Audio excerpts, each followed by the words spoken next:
পালিয়ে গ্রামের গলিতে ঘুরতে থাকতো।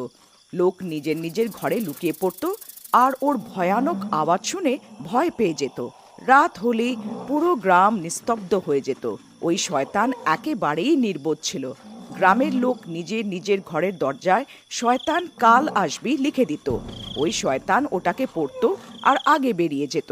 ওইদিকে ওই গ্রামে এক অহংকারী মালিক থাকতো। ও কাউকে ভয় পেত না।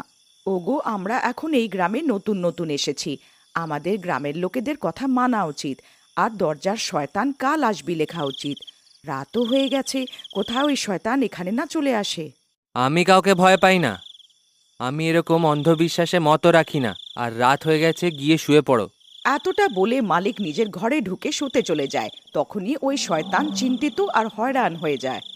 এই গ্রামের লোকেরা তো বাড়াবাড়ি করছে, রোজ ঘরে ডাকে আর বলে কি কাল আসবি। এরকম করে কি করে চলবে? রোজ রোজ আমি নিজের শিকারের খোঁজে বের হব নাকি? তারপর একটু দূর যাওয়ার পর ওই শয়তান ওই মালিকের ঘরের পাশে পৌঁছালো। আরে এ কি, এখানে তো কিছু লেখা নেই।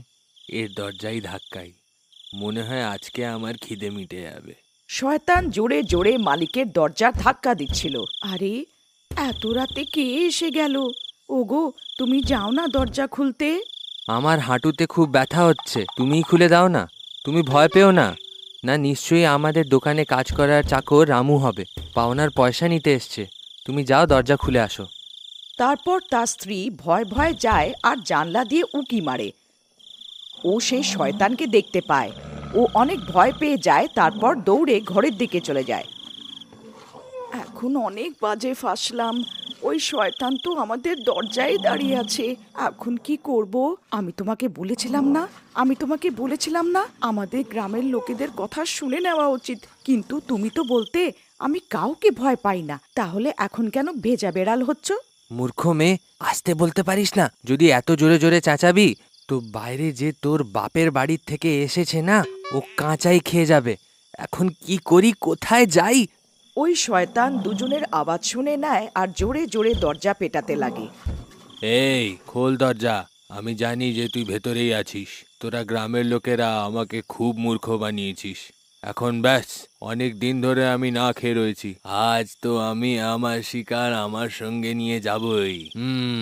এক্ষুনি খোল দরজা, না হলে ভেঙে দেবো। আরে শ্বশুর মশাই, ঘরে কেউ নেই, দয়া করে এখান থেকে চলে যান। তুই নরকে যা। তুই কি সব জায়গায় আমার বাবাকেই দেখতে পাস? আমি এক্ষুনি দরজা খুলতে যাচ্ছি। আরে বউ, আমি তো মজা করছিলাম, তুমি রেগে যাচ্ছ কেন? আমাকে ক্ষমা করে দাও। আগে আর কখনো শ্বশুর মশাইকে নিয়ে আমি মজা করব না।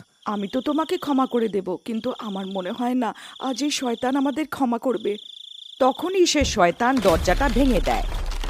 এখন আমার থেকে তোমাকে কেউ বাঁচাতে পারবে না। আরে পালাও রে, আজকে এই শয়তানটা আমাদেরকে কাঁচাই খেয়ে যাবে। আরে কেউ আমাকে বাঁচাও, বাঁচাও। এই মালিক আর ওর বউ ওখান থেকে পালিয়ে যায়। ওদের ঘরে একটা ছোট কুকুরের বাচ্চা থাকে। এত আওয়াজ শুনে ও বাইরে চলে আসে আর ওই শয়তানকে দেখে চিল্লাতে থাকে। মালিক আর মালিকের বউ পেছনের দরজার থেকে পালিয়ে যায়। আরে বেঁচে গেলাম, আরে একটুর জন্য তো পুরো বেঁচে গেলাম। মতি, আমি ওর আওয়াজ শুনেছিলাম। ও মনে হয় ওই শয়তানের উপরে চেঁচাচ্ছিল। ও এখন ওই ঘরের ভেতরে আছে। আমি ফেরত ভেতরে যাচ্ছি আমার মতিকে বাঁচাতে।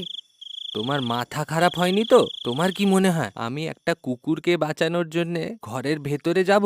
না না, মূর্খ হয়েও না। আর তাড়াতাড়ি চলো এখান থেকে, ওই শয়তানটা কোনো মুহূর্ত এইখানে আসতে পারে। তোমার যাওয়ার থাকলে যাও, আমি যাই আমার মতিকে আনার জন্যে। আরে তুমি পাগল হয়ে গেছো নাকি? ফেরত চলে আসো, বোকামি করো না। কিন্তু সে তার স্বামীর কথাকে কান না দিয়ে ওর ঘরের ভেতরে ঢুকে যায়। মতি ওই শয়তানকে দেখে চেল্লাতে থাকে, না না মতি, পেছনে চলে এসো, আমাদের এখান থেকে পালাতে হবে। হে ভগবান, এখন আমি কি করি? তখনই মতি ওই শয়তানের উপর আক্রমণ করার জন্য এগিয়ে আসে। না মতি, এরম করো না, ফেরত এসো মতি। তারপর তাকে বাঁচানোর জন্য মালিকের বউ ওই শয়তানের দিকে দৌড়ে যায় আর নিজের কুকুরকে বাঁচাতে গিয়ে নিজেই শয়তানের চুঙ্গুলে ফেসে যায়।